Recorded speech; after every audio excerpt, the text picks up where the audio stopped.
Press conference के माध्यम से हम ये बताना चाहते हैं कि जिस तरह से पाकुड़ में केकेएम आदिवासी हॉस्टल में जिस तरह से पुलिस बल के द्वारा वहां घुसकर आदिवासी छात्रों के साथ में जिस तरह से मारपीट किया गया है, उस मारपीट के विरोध में आज हम लोग प्रेस कॉन्फ्रेंस कर रहे हैं। इस प्रेस कॉन्फ्रेंस के माध्यम से मैं ये बताना चाहता हूँ कि जिस तरह से पुलिस बल वहां घुस के बर्बरता के साथ जिस तरह से आदिवासी छात्रों को, सोए हुए छात्र को जैसा लाठी डंडे से पीट करके हाथ पैर मार के सूजन कर दिया, फुला दिया गया, माथा को फोड़ दिया गया है।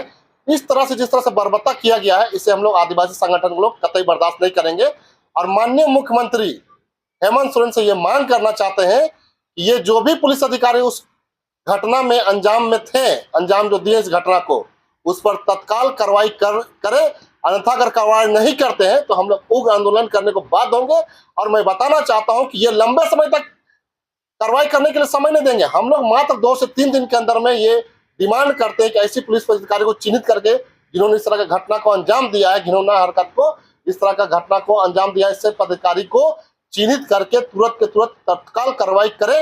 अन्यथा 2 से 3 दिन के अंदर में हम लोग यहाँ पर भूख आंदोलन करेंगे रांची की सड़कों पर। मैं बताना चाहता हूँ कि आज के जिस तरह से प्रशासन है, ये 100% विपक्षी से मिल करके इस तरह की घटना को अंजाम दिया जा रहा है।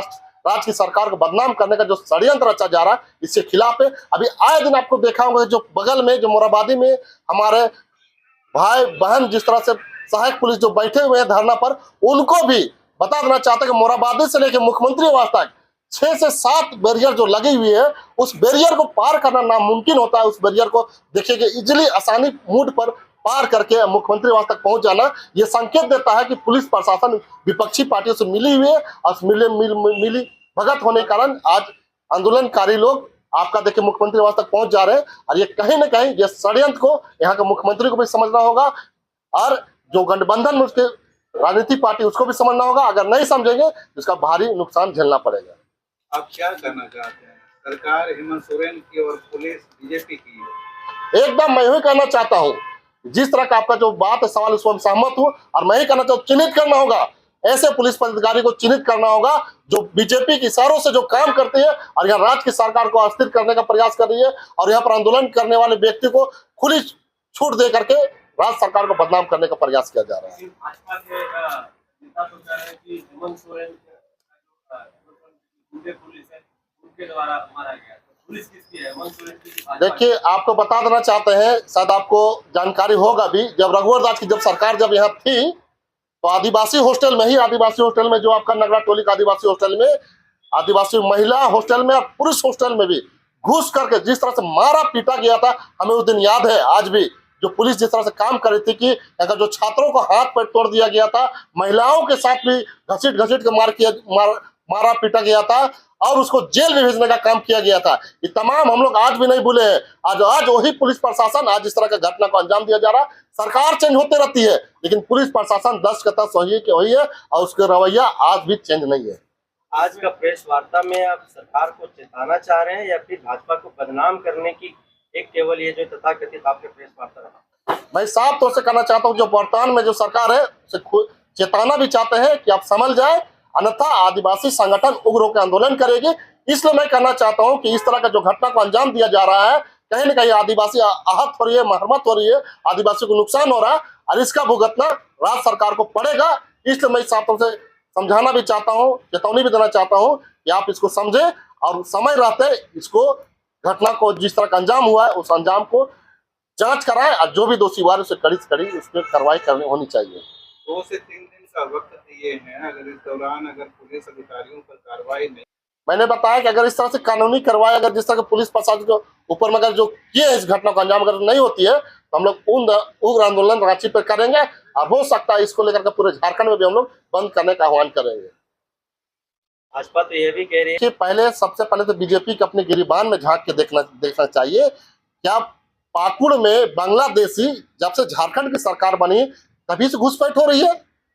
जब ये झारखंड अलग हुआ तो बिहार से सबसे ज्यादा बीजेपी का शासन रहा है झारखंड में और उस समय भी अगर कहें तो बांग्लादेशी मान घुसे भी होंगे, मान के चलिए, तो उस समय इनको आंख में धूल झोंका हुआ था क्या? उस समय इनको दिखाई नहीं देता था क्या? आज जब झारखंड की सरकार बनी तभी इसको घुसपैठिया दिख रहे हैं। मैं ही कहना चाहता हूँ ये झारखंड के नहीं, पूरे ये बांग्लादेशी आपको असम उसाम से होकर घूम करके तब हम लोग झारखंड में घुसते हैं। और असम में आपको पता होगा किसकी सरकार है, बीजेपी की सरकार है। और बॉर्डर सिक्योरिटी का जिम्मा केंद्र सरकार का होता है। ये देखने की चीज है ये किधर से घूम के किस राज्य में घुस रहे हैं। और मैं कहना चाहता हूँ सिर्फ और सिर्फ जब से झारखंड की सरकार यहाँ हेमंत सोरेन गठबंधन की सरकार बनी है तभी उसको घुसपैठियां दिख रही है। हेमंत सोरेन अर्जुन मुंडा की सरकार थी, रघुवर दास की सरकार थी, क्या उस समय घुसपैठियां नहीं हो रही थी? उस समय क्या ये साइलेंट थे या बांग्लादेश से घुस नहीं रहे थे? उस समय भी देखना चाहिए था। जब जिस राज्य में बीजेपी का शासन नहीं होता है उसी राज्य में हिंदू और मुस्लिम होता है, यह समझने की चीज है।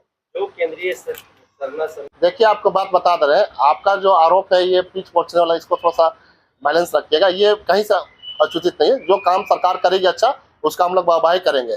मैं बताना चाहता हूँ अगर सरकार इस पर नहीं चेतेगी तो हम लोग वो आंदोलन करेंगे और झारखंड भी बंद करने का काम करेंगे। आपको मैं बताना चाहता हूँ ये सरकार किसी का भी हो अगर अच्छा काम करेगी हम लोग उसको वाहवाही करेंगे और अगर बुरा काम करेगी उसका हम लोग विरोध भी करेंगे। तो किस आधार पर कर रहे हैं इसको समझने की चीज है। अगर डेमोग्राफी माने चेंज हुआ है ये सिर्फ अभी का बात नहीं है, जब से झारखंड अलग हुआ है तब से देखा जाना चाहिए।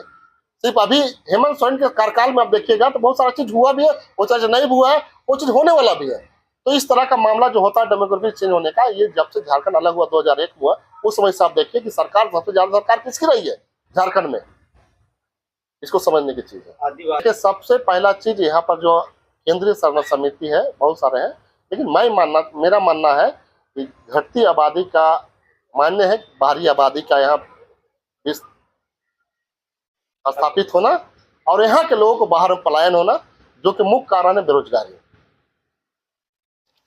पर रहा है। सरकार का काम है सभी जाति और सभी वर्गों को देखना, सिर्फ आदिवासियों को देखना ये उचित नहीं है। इसीलिए मैं कहना चाहता हूँ बेरोजगारी का जहाँ तक मसला है सरकार को देखना इस पर है और आगे आने वाले दिन में देखा जाएगा क्या हो सकता है।